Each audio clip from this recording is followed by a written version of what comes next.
The next day, Leonard comes to visit the Schlegels to apologize for his wife's intrusion.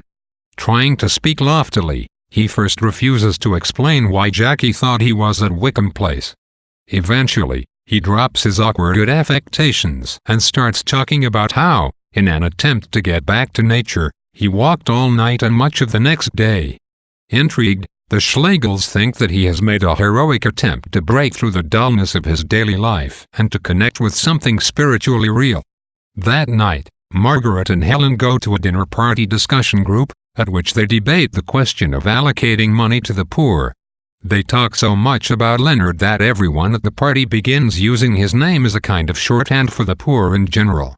Afterward, they meet Mr. Wilcox, who has doubled his fortune since Mrs. Wilcox's death.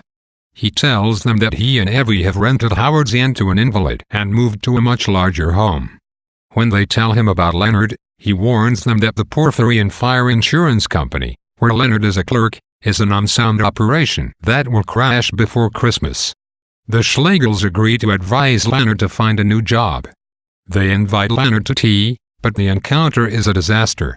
Associating the Schlegels with an abstract idea of wealth and romance, he blanches at discussing business with them, and they have no interest in listening to his ramblings about his reading when there is such an important consideration at stake. After Mr. Wilcox and Evie arrive unexpectedly, Leonard loses his temper and accuses Margaret and Helen of trying to pry into his knowledge of the insurance company to make money for themselves. He storms away, and the Schlegel sisters are left to play with the Wilcox's puppies. As lapsing of the lease on the Schlegels' Wickham Place residence draws near, Margaret begins frantically searching for a new house. She hopes to find one before the siblings depart for their annual visit to Aunt Julie, but has no success. She dines with Mr. Wilcox, Evie, and Evie's fiancé, Percy Cahill, and realizes that she and Mr. Wilcox are beginning to be real friends. She and Toby take him to a faddish restaurant where all the people discuss spiritual auras and astral planes, a display which she tolerates with good humor. Eventually, it is time to visit Aunt Julie at Swanage, and the Schlegels have still not found a new house. The lives of the three main groups of characters, the Schlegels, the Wilcoxes, and Leonard, begin to intertwine in this section, with Leonard's second visit to Wickham Place and Mr. Wilcox's advice for the clerk to leave his job at the Porphyrion Insurance Company. Additionally, Mr. Wilcox and Margaret are beginning to form a surprising friendship. In the disastrous encounter at Wickham Place, when all three groups share a space for the first time and Leonard loses his temper, the belittling effect Forster ascribes to poverty is in full view. Leonard has no reason to suspect the Schlegels, and certainly no reason to think that his very limited knowledge of the insurance business could bring them financial profit.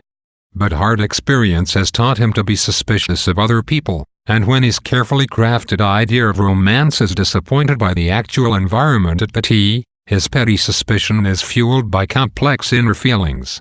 When he begins screaming at Margaret, he is really angry that his visit has not lived up to his romantic hopes of discussing books, beauty, and poetry, but unable to express those feelings, he accuses them of using him for profit instead.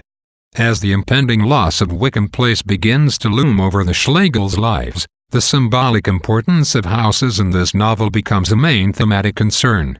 Roughly interpreted, houses tend to express the ideals and positions of their occupants, so that Wickham Place is a haven of art and culture, while the Wilcoxes' flat, and flats in general, as the widespread construction of high-rise apartment buildings was a new development in London at the time the novel was written, represents the same middle-class detachment and materialism that the Wilcoxes themselves often represent.